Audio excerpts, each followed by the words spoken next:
Mesdames et messieurs, bonsoir et bienvenue sur notre chaîne YouTube. Merci de nous avoir choisis. N'oubliez pas une seule chose, abonnez-vous et essayez de partager la vidéo. Toujours en ce qui concerne l'Est de la République du Congo, dans l'Est, la situation reste explosive. Ces jeudi, de violents combats ont éclaté entre les rebelles de M23 et les FARDC épaulés par le Wazalendo. Les affrontements se déroulent dans plusieurs localités du groupement de Osso-Bayungu au nord Kivu, plongé dans une nouvelle crise humanitaire.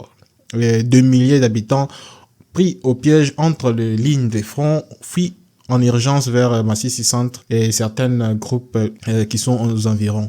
Et sur le plan politique, le gouvernement congolais exige désormais un retrait total des groupes rwandaises avant toute signature d'accord à Washington. Le ministre de la Communication, Patrick Mouyaya, a été clair dans son discours où il a dit le président Félix ne signera aucun accord tant que des soldats rwandais seront présents sur le sol congolais.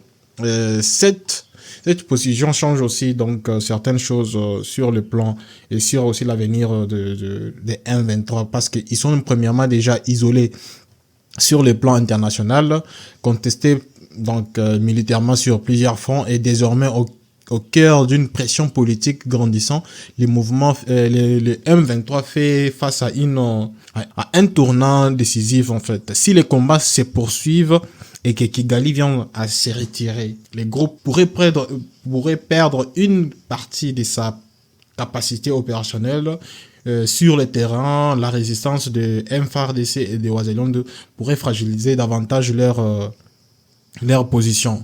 Pour l'instant, l'essor du M23 reste suspendu à deux éléments. L'évolution des combats dans le Massissi et les décisions politiques prises à Washington dans les prochains jours en fait.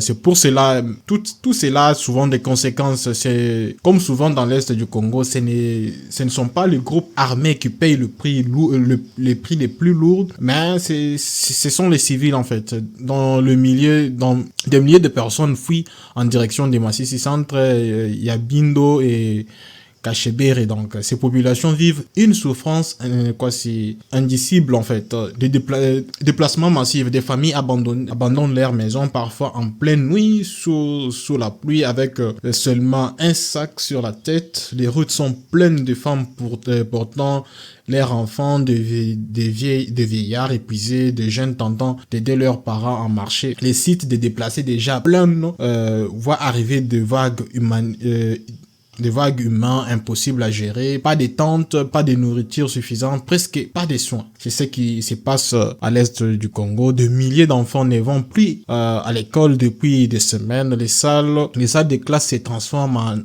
en abri de fortune en fait, de risque. Donc en ce qui concerne les épidémies, donc à l'est du Congo, donc il y a potable, il n'y en a plus, sans hygiène, donc il y a des choses qui se passent vraiment. Chaque coup d'effet dans la montagne provoque une nouvelle exode en fait. Un nouvel exode, je voulais dire.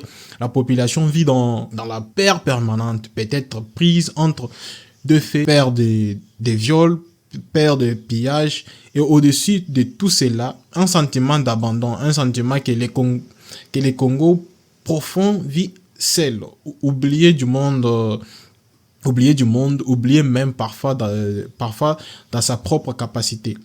Pendant que le combat se déroule dans les montagnes, un autre front s'ouvre à des milliers de kilomètres, le front diplomatique. Le gouvernement congolais a déclaré par la voix du ministre Patrick Mouyaya, aucun accord de paix ne sera signé tant que des groupes rwandaises seront encore présentes sur le sol congolais.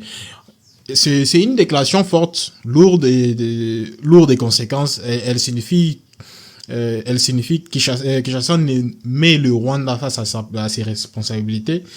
Les négociations à Washington sont conditionnées. Tshisekedi refuse tout compromis sur la souveraineté territoriale. Cette posture ferme montre la volonté du gouvernement congolais de ne plus céder face aux pressions internationales. Elle renforce également la légitimité des FARDC et des Wazalendo sur le terrain. Leur combat ne sera pas inutile puisqu'ils s'inscrivent dans une stratégie globale. Mais elle place aussi le M23 dans une position délicate. Si Kigali se retire réellement, l'organisation rebelle perdrait l'un de ses appuis principaux. Parce que quand on parle de Nanga, Nanga n'est rien là-bas. Nanga, il est soutenu par le Rwandais et l'ancien président Kabila.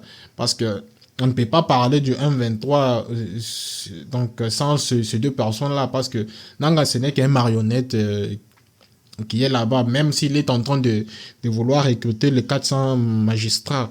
Le 400 magistrats qu'il est en train de registrer et de recruter, je voulais dire, ils vont prêter premièrement serment devant qui, et puis quelle constitution ou bien quelle loi qu'ils vont utiliser, parce que le M23 n'est pas considéré comme n'est pas un État. Donc ils veulent se voir comme un État dans un État, mais en même temps ils seront toujours soumis à la constitution de la République. Et puis même si ces 400 magistrats, il y aura toujours des conséquences sur cela. Pour comprendre le futur, il faut comprendre les objectifs. Le M23 affirme vouloir défendre les populations Tutsi congolaises, lutter contre les groupes armés locaux, exiger des réformes politiques. Mais derrière ces discours, on retrouve un agenda territorial, des enjeux économiques du genre minier, routier et des taxes aussi. On parle aussi des taxes quand on va aussi, cela on voit aussi des taxes. Une influence régionale liée au Rwanda. Depuis 2022, les M23 cherchent surtout à contrôler les carrefours stratégiques, notamment les routes Goma-Butembo, la plus économique importante du Kivu. Les mouvements fonctionnent comme une armée organisée. Communication, structure, des chaînes de commandement, formation militaire, usage des drones, tactique de contournement rapide. Mais cette opération peut aussi devenir sa faiblesse si les contextes politiques changent. Le sort du M23. Donc, c'est la question que tout le monde se pose aujourd'hui. Le M23 est-il en train de perdre du terrain? Est-ce c'est le début de sa fin? Le M23 reste, mais perd son soutien politique. Si la pression internationale augmente, si Washington et l'Union africaine renforcent la pression sur Kigali et si le Rwanda retire et donc, si le Rwanda se retire, le M23 pourrait se retrouver isolé. Sans soutien logistique extérieur, son efficacité baisse. L'organisation pourrait encore tenir géographiquement, mais sa position d'avancée diminuera fortement. Encore, le M23 va s'enfoncer sous les offensives combinées. Le FARDC et le Wazalendo, plus les pressions diplomatiques, cela va nous donner un risque réel sur les mouvements de M23. Cela va nous apporter leur position dans Massissi tombe à une. Leur ligne d'approvisionnement va se couper. Leurs combattants vont se disperser dans les forêts. Le M23 accepte un compromis politique. Vous voyez, s'il accepte un compromis politique, c'est quand même possible, même s'il semble lointain aujourd'hui. Donc, il implique un retrait partiel. Donc, on va parler des accords et aussi de cesser les faits en fait. Mais tout cela dépend d'un élément clé, le retrait rwandais. Donc, le retrait du Rwanda dans ce pays, dans cette partie-là. Dans cela, aucune avancée diplomatique n'est réaliste en fait. Donc, dans ces cas, le groupe refuserait toute négociation. Les combats s'intensifiera, la population souffrira encore plus et les conflits pourraient s'étendre vers d'autres territoires. Donc aujourd'hui, l'Est du Congo se trouve à un moment critique. Les combats montrent que la guerre est loin d'être terminée. La diplomatie, elle semble enfin de prendre une posture ferme vis-à-vis à Kigali. Le sort de M23 dépendra de la pression internationale, du retrait ou non des troupes rwandaise, de la capacité de FARDC de Ouazalendo à tenir le terrain et des prochaines décisions prises à Washington et à Kinshasa. Ces conflits ne se résoudra pas uniquement par les armes. Il faudra une volonté politique forte, des engagements clairs et une implication internationale sérieuse.